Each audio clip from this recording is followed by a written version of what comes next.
Yeah, I picked Donuts by J-Dilla because it's one of my favourite albums of all time. And I picked it because I was afraid that I wouldn't really have enough to say about anything else. So fucking buckle up. Buckle up, kiddo. I'm sorry for what's going to happen now. I don't think I can even look at the cover of this album without feeling like a punch in the fucking gut.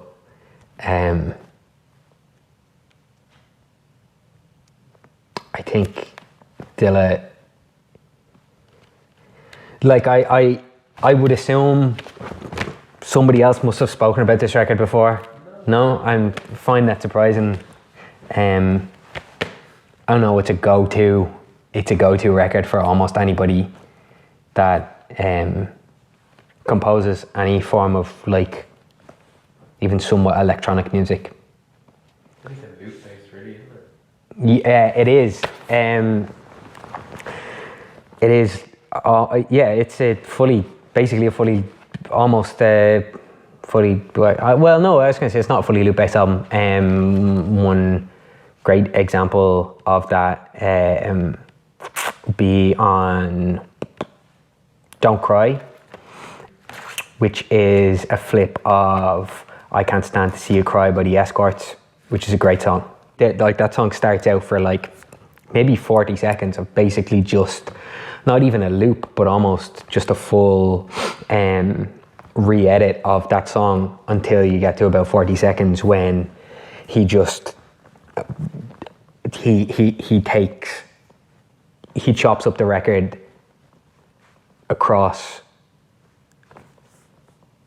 He takes kicks and snares from different parts of the record and rebuilds a full new pattern just based on the kicks and snares. I feel like that might be something that's really hard to just verbally explain without. Don't cry.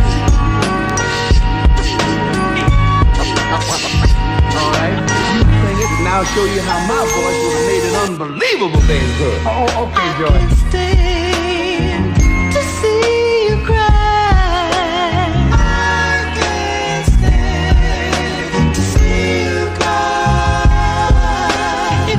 That's a really beautiful example of him being able to, show the honesty of the sample at the start and then show the beauty of what that sample could become following that. It's an incredible song, and it's so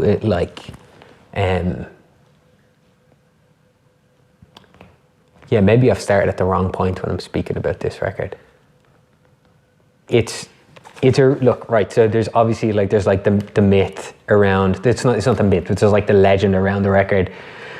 Dilla was, at the time, pre-2006, one of the most prolific hip-hop producers, certainly probably the most celebrated producer in Detroit at the time. Somebody who was just making and had a sound, a style and a substance to his beats that I think very few other people had, to his compositions that very few other people had. Yeah, everybody talks about how he never quantized anything. So when he was making stuff on the MPC or later, I guess like an SP303 or something like that, he never quantized anything, so nothing was ever rigid, nothing ever stuck to a grid. It all has this life and soul to it that is, living and breathing and changing, and it's not stuck on this electronic quantized grid where a lot of our contemporary electronic music is. Maybe other examples of people who did that really well was Burial. Almost all of Burial's category a catalog. Sorry, not category. Catalog is, it's not quantized at all. It's all programmed in bit by bit by bit by bit. So everything feels more human, feels more jagged, feels like there's much more.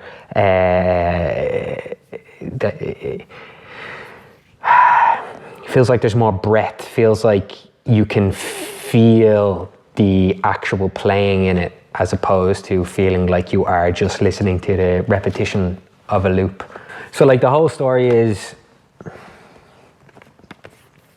in, I guess it was probably, I don't know, 2005, early 2006 or something.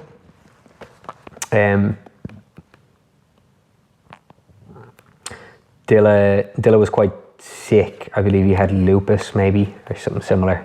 No, he did. He had lupus, and that had caused complications, and he had been sick for quite a while. But he was in hospital, and I think there was like a pretty honest understanding between everybody that he was kind of coming to his last days. He was only, would have been maybe 31, 32, something like that, extremely young.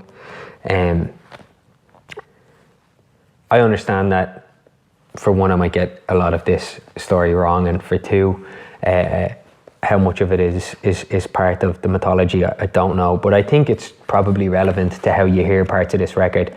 It's not something I knew about until after I fell in love with the record, but nevertheless, he was quite sick and he was in hospital and was basically dying in hospital. For the most part, couldn't really move. I think was getting to the point of almost being non-verbal, like couldn't really speak anymore. But his ma and his mates used to bring him in boxes of 45, so like boxes of 7 inches. And I think it was an SP303. I think that's what it was. I don't know a whole lot about samplers because I don't use hardware samplers. I never was able to afford one, so I never learned like that. But he was still making music from his hospital bed. So there's 31 tracks on this, and I think like 29 of them were made when he was in the hospital bed. And like the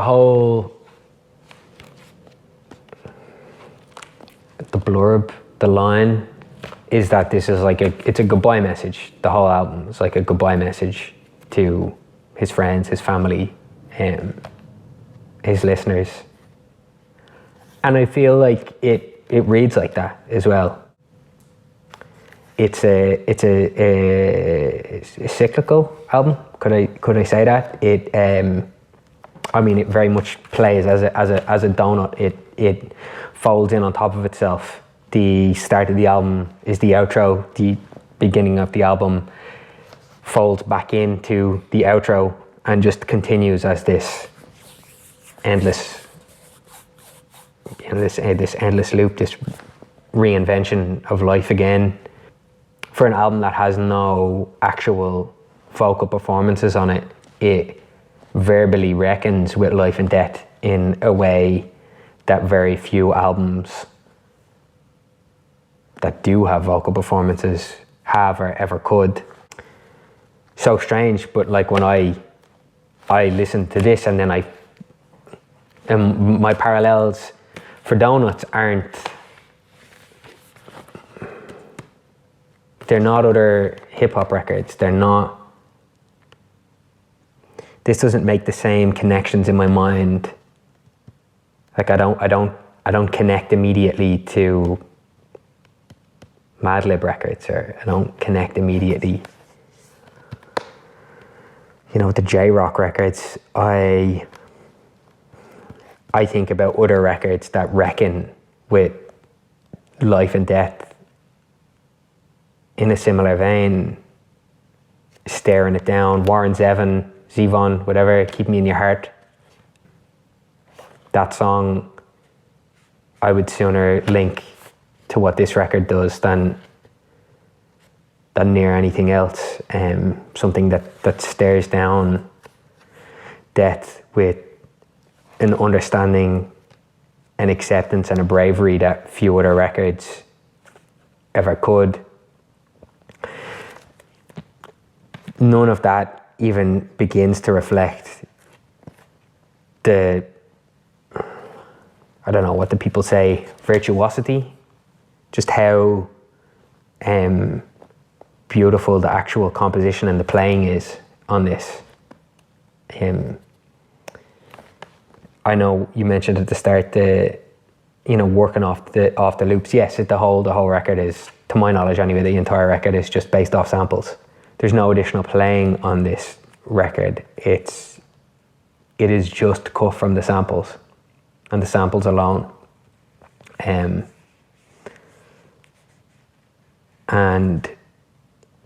I think the intelligence of the composition, the bravery of the composition to just take and show your work, show the samples that are there, and then build from them.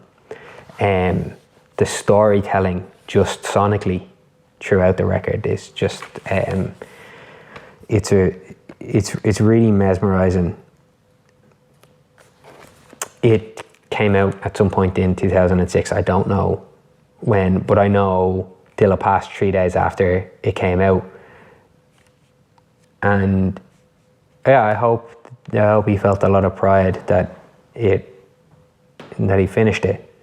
I guess, yeah, the old legend has it that he did, that he felt a lot of pride from it. But it's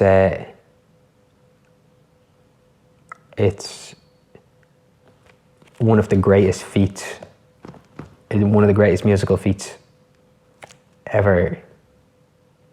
That's it, it's one of the greatest musical feats ever. I'm obsessive about the record. Years ago, I set myself the task to make an alternate version. So the full 31 tracks, only using just the samples that he used for each track. And just not remake the tracks directly, but using the exact same source material, make an alternative to each track, and try and, despite making an entirely different track and something that felt entirely different and that told a different story, something that would still fall into the exact same amount of time for each track and all that sort of stuff.